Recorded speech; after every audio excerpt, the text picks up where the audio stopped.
الداعي إذا دعان فليستجيبوا لي وليؤمنوا بي لعلهم يرشدون. نحمده ونصلي على رسوله الكريم اما بعد فاعوذ بالله من الشیطان الرجیم بسم اللہ الرحمن الرحیم رب اشرح لي صدری ويسر لي امری واحلل عقدۃ من لسانی یفقهوا قولی واجعل لي وزیرا من اہلی اللهم فقهنا في الدین اللهم انی اسألک علما نافعا رزقا طیبا وعملا متقبلا آمین ثم آمین. السلام علیکم ورحمۃ اللہ وبرکاتہ. آج ہم انشاءاللہ تعالیٰ سورہ آل عمران کی آیت نمبر 8 اور 9 میں وارد ہونے والی دعا کے حوالے سے بات کریں گے. فرمایا گیا ربنا لا تزغ قلوبنا بعد اذ ہدیتنا وہب لنا من لدنک رحمۃ انک انت الوہاب ربنا انک جامع الناس لیوم لا ریب فیہ ان اللہ لا یخلف المیعاد. ان آیات میں اللہ سبحانہ تعالیٰ نے ایک بہت خوبصورت دعا ہمیں سکھائی ہے. پہلے انشاءاللہ تعالیٰ اس دعا کا کانٹیکسٹ سمجھیں گے اور پھر اس دعا سے فائدہ اٹھائیں گے. سب سے پہلی بات یہ کہ اللہ سبحانہ تعالیٰ نے سورہ آل عمران کے شروع میں قرآن کو سمجھنے اور وحی کو سمجھنے کی جو ریکوائرمنٹ ہے نا، جو کچھ بنیادی توقعات ہیں، اس کے بارے میں کچھ ذکر کیا ہے. ان اللہ لا یخفی علیہ شیء فی الارض ولا فی السماء. اللہ سبحانہ تعالیٰ سے کچھ چھپا ہوا نہیں ہے.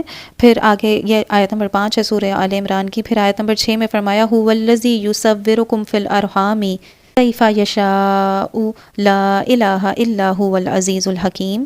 یہاں پر بات اصل میں یہ ہو رہی ہے کہ اللہ سبحانہ تعالیٰ جس طرح چاہتا ہے آپ کو اور مجھے ماں کے پیٹ میں تصویر ہمیں شکل دیتا ہے، ہمیں ویسا بناتا ہے جیسا وہ چاہتا ہے.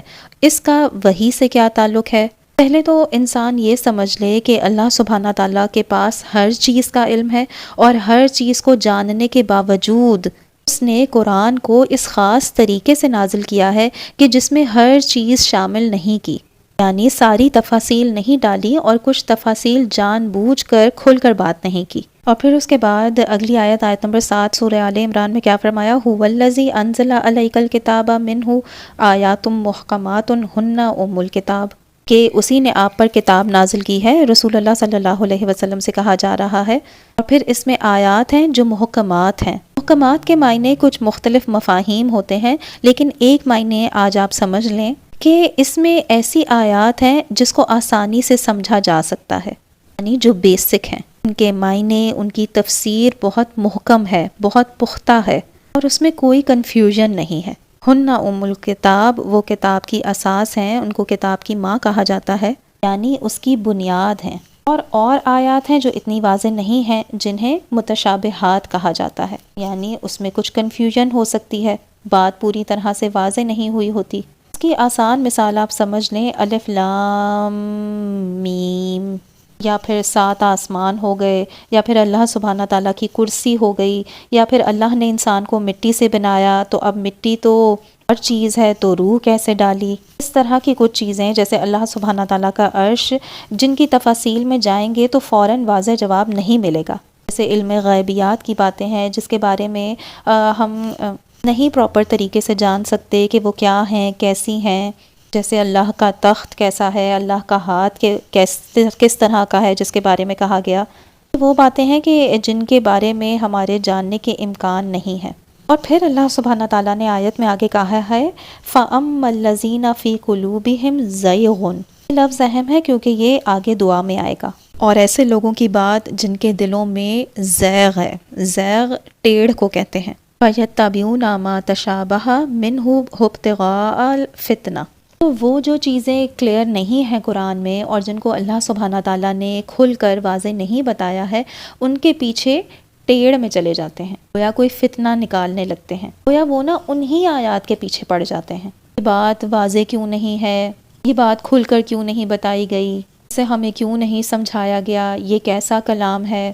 یا پھر ایک تو فتنہ یہ کہ میں دین ہی چھوڑ دوں کہ یہ کیسی کتاب ہے، یہ کیسی بات کہی گئی ہے، اس میں جو مجھے سمجھ نہیں آ رہی ہے، اس بات کو جو واضح ہی نہیں کیا گیا. دوسری طرف فتنہ کیا ہے کہ یا وہ ان آیات کے ہی بس پیچھے پڑ جائیں. اس کی میں نے کوئی نہ کوئی ٹرانسلیشن، کوئی نہ کوئی انٹرپریٹیشن نکالنی ہی ہے۔ باقی تاریخ میں کسی انسان نے اس بات کو نہیں سمجھا، لیکن میں نے جو ہے نا وہ اس کی جو ہے وہ ایک نئی انٹرپریٹیشن نکال لی ہے، مجھے یہ بات سمجھ میں آ گئی ہے۔ اس کے اصل معنی جو ہے نا وہ یہ ہے، تو کریڈٹ لینے کے لیے کہ میں نے بڑی کوئی یونیک بات بتائی ہے، قرآن کے بارے میں نے بڑا جو ہے وہ تیر مارا ہے، اس کے چکر میں جو ہے وہ انسان پڑ جائے۔ وَمَا يَعْلَمُ تَأْوِيلَهُ الا اللہ، جبکہ اللہ سبحانہ تعالیٰ نے دیکھیں کہ آگے ہی بتا دیا کہ اس کے پیچھے کی تعویل، اس کی تعویل کے اس کے اصل معنی کیا ہیں وہ اللہ کے سوا کوئی نہیں جانتا۔ والراسخون فی العلم، جو کہ واقعی علم میں رسوخ رکھتے ہیں، یقولون آمنا بہ، یعنی واقعی ان کے علم میں گہرائی ہے اور میچورٹی ہے، اور وہ لوگ کہتے ہیں کہ ہمارا ان سب پر ایمان ہے۔ کل من عندی ربنا، وہ سب کچھ اللہ سبحانہ تعالیٰ کی طرف سے ہے۔ وما یذکر الا اولو الالباب، اور اس بات کو یاد رکھنے کی کوشش اور کوئی نہیں کرے گا سوائے اس کے جو خالص دماغ والے ہوں گے اور خالص دل والے ہوں گے، اولو الالباب ہوں گے۔ تو یہاں پر قرآن کو سمجھنے کے حوالے سے کچھ باتیں جو کہی گئی ہیں اس کی کچھ چیزیں سمجھ لیں، کیونکہ اس کے بعد ہی اس دعا کا صحیح معنی اور مطلب سمجھ میں آئے گا۔ اس دعا کی صحیح خوبصورتی تب ہی سامنے آئے گی۔ اصل میں بات یہ ہے کہ اللہ سبحانہ تعالیٰ نے قرآن میں ایسے الفاظ بھی کہے ہیں جیسے الف لام میم، ہا میم، طا سین میم، کاف ہا یا عین صاد، اور وہ صرف حروف ہیں، اور کسی کو نہیں معلوم کہ ان حروف کو کہنے کا مقصد کیا تھا، ان کے پیچھے حکمت کیا تھی اور اس کے اصل مفاہیم کیا ہیں۔ کچھ مفسرین نے اس کی کوشش کی ہے مطلب نکالنے کی، لیکن کنکلوزیولی کسی کے پاس بھی اس کا معنی نہیں ہے۔ اسی طرح اور باتیں بھی کہی ہیں، جنت کے بارے میں، جہنم کے بارے میں کہی گئی، جن کو اگر ہم ورڈ ٹو ورڈ سمجھنے کی کوشش کریں گے تو وہ ہماری سمجھ سے باہر ہیں۔ سب سے پہلے تو سوال یہ پیدا ہوتا ہے کہ اللہ سبحانہ تعالیٰ نے ایسی بات کہی کیوں؟ جیسے میں آپ کو ایک اور انٹرسٹنگ بات بتاتی ہوں، سورۃ الکہف میں اللہ سبحانہ تعالیٰ نے کہا ہے جیسے کہ کچھ ینگ لڑکے تھے جو اپنی قوم سے فرار ہو کر غار میں جا کر چھپ گئے تھے۔ اچھا وہ کتنے تھے؟ 3 تھے یا 5 تھے یا 7 تھے؟ نہیں پتہ، اللہ تعالیٰ بتا سکتے تھے، ہے نا، اللہ تعالیٰ کے لیے کیا مشکل تھا، لیکن انہوں نے نہیں بتایا، انہوں نے جان بوجھ کر نہیں بتایا کہ کتنے تھے۔ تو اسی طرح اللہ سبحانہ تعالیٰ نے جب کچھ چیزیں ہم سے چھپا کر رکھی ہیں تو اس کا کیا مقصد ہو سکتا ہے؟ کیونکہ اللہ تعالیٰ نے تو سب سے پہلے کہا نا کہ سب چیزیں جاننے کے باوجود اس کو تو یہ بھی پتہ ہے کہ جب ماں کے پیٹ میں تم بنائے جا رہے تھے وہ بھی جانتا ہے کہ تمہیں کس طرح سے بنایا جا رہا تھا۔ پہلے اللہ سبحانہ تعالیٰ نے یہی بات کی نا کہ وہ تو ہر چیز کا علم رکھتا ہے، وہ سب کچھ جانتا ہے، کوئی چیز اس سے مخفی نہیں ہے۔ پھر اس کے بعد کھل کر بات نہیں کی۔ اب آپ دیکھیں کہ انسان تو کوئی اگر ہو تو وہ کھل کر بات اس لیے نہیں کرتا کہ شاید اس کو پوری بات کا علم نہ ہو، لیکن معاذ اللہ یہ بات اللہ کے لیے تو نہیں ہے۔ یا پھر یہ ہوتا ہے کہ اس نے جان بوجھ کر کھل کر بات نہیں کی، جبکہ بات کرنے کے وہ قادر ہے، اس سے زیادہ تو قادر کوئی نہیں ہے کھل کر بات کرنے کے لیے، لیکن اس نے جان بوجھ کر کھل کر بات نہیں کی کچھ مقامات پر۔ اور یہ چیز جو ہے نا انسان کے لیے ایک امتحان بھی بن جاتی ہے۔ اس کا میں آپ کو فائدہ بتاتی ہوں۔ اصل میں قرآن کبھی کبھی آپ کا امتحان لے رہا ہوتا ہے، صرف علمی اعتبار سے نہیں بلکہ کبھی آپ کے ایٹیٹیوڈ اور پرسنالٹی کے حوالے سے بھی امتحان لیا جا رہا ہوتا ہے۔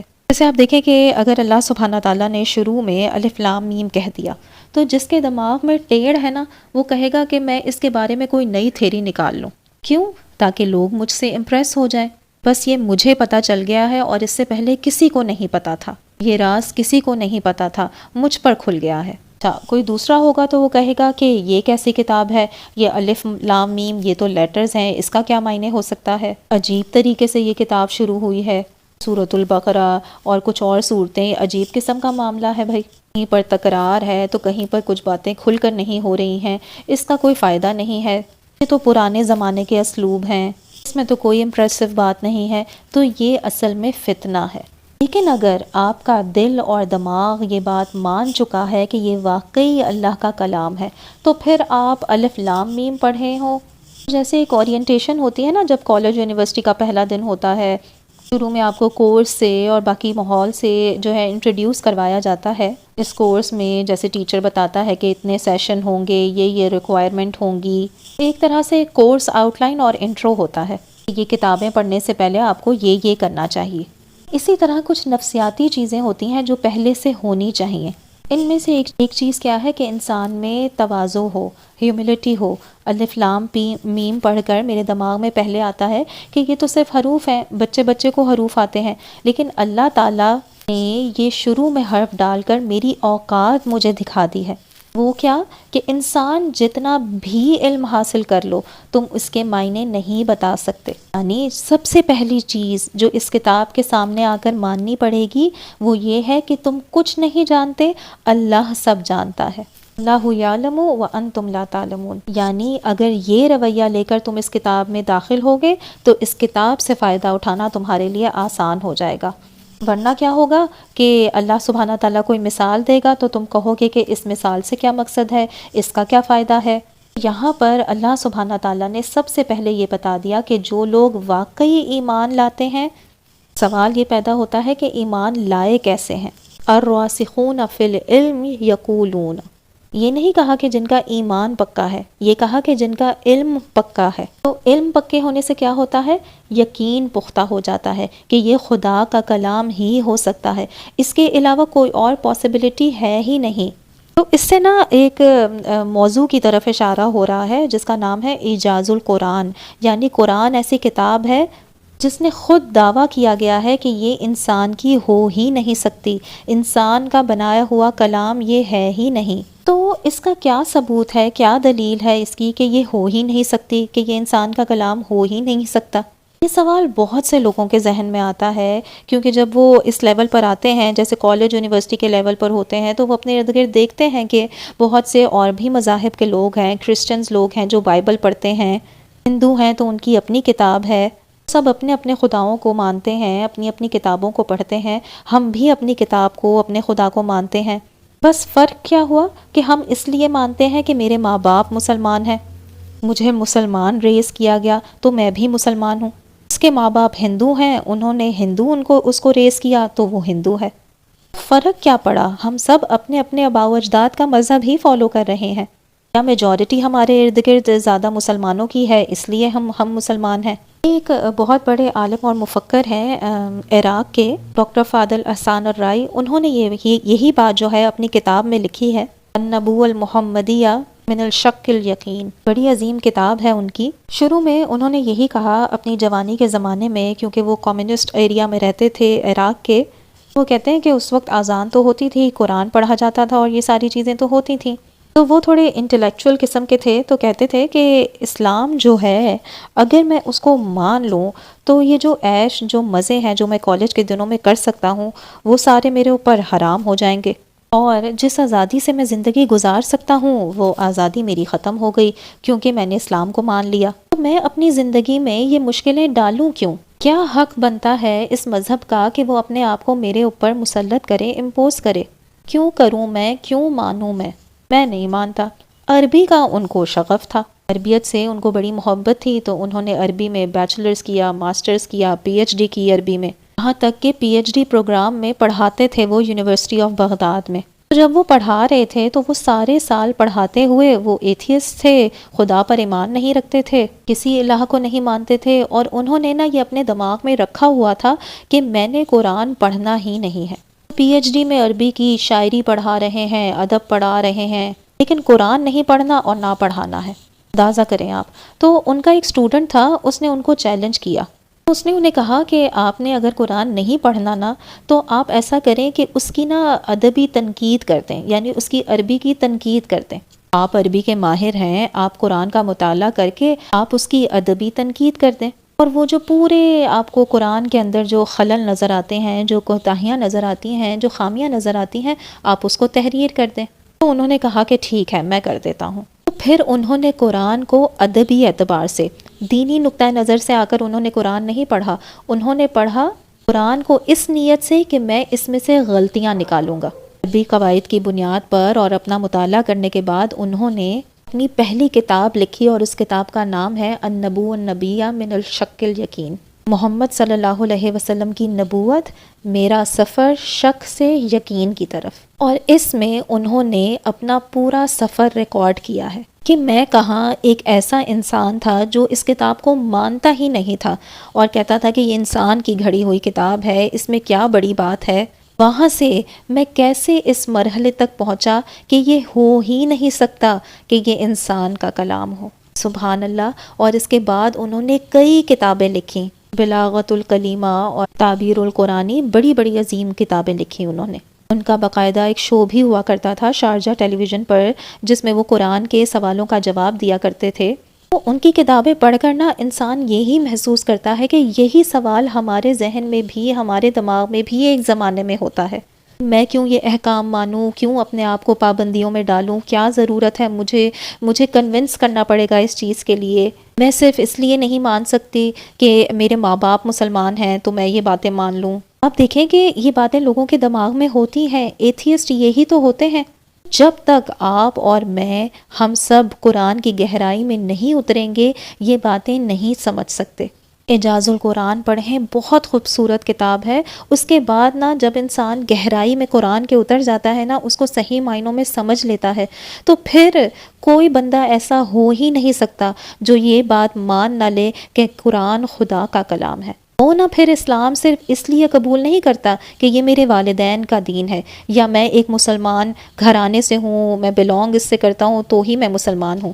پھر اس کا ذہن جو ہے نا ان تمام سفر سے، علم سے گزر کر اس نتیجے پر پہنچتا ہے کہ قرآن صرف اور صرف اللہ کا کلام ہی ہو سکتا ہے، تبھی وہ صحیح معنوں میں ایمان لاتا ہے۔ پھر جب انسان اس نتیجے پر اور اس حد تک پہنچ جاتا ہے نا، اور پھر جب اور لوگ جو ہوتے ہیں جو تنقید کر رہے ہوتے ہیں، اور اسے جب یہ تنقید نظر آتی ہے کہ الف لام میم کے کیا معنی ہیں، یا یہ فلانی مثال جو ہے اس کا کیا مقصد تھا، کیوں نہیں بتا دیا کہ کتنے اصحاب الکہف تھے، 3 تھے یا 5 تھے یا 7 تھے، تو یہ سارے سوال تب غائب ہو جاتے ہیں، کیونکہ آپ کی ایک انٹلیکچول بیس بن جاتی ہے۔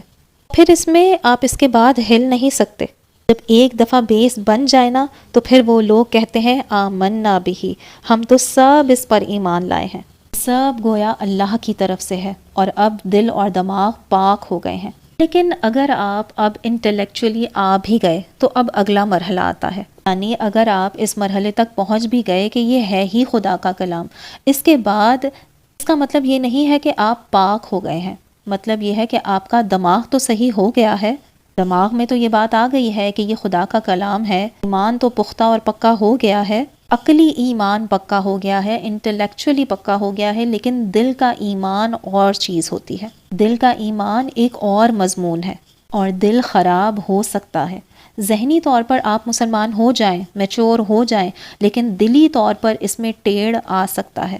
تو اللہ تعالیٰ نے کہا ہے ربنا لا تزغ قلوبنا بعد اذ ہدیتنا، ہمارے رب ہمارے دلوں کو ٹیڑھا نہ ہونے دے اس کے بعد کہ آپ نے مجھے ہدایت دے دی ہے۔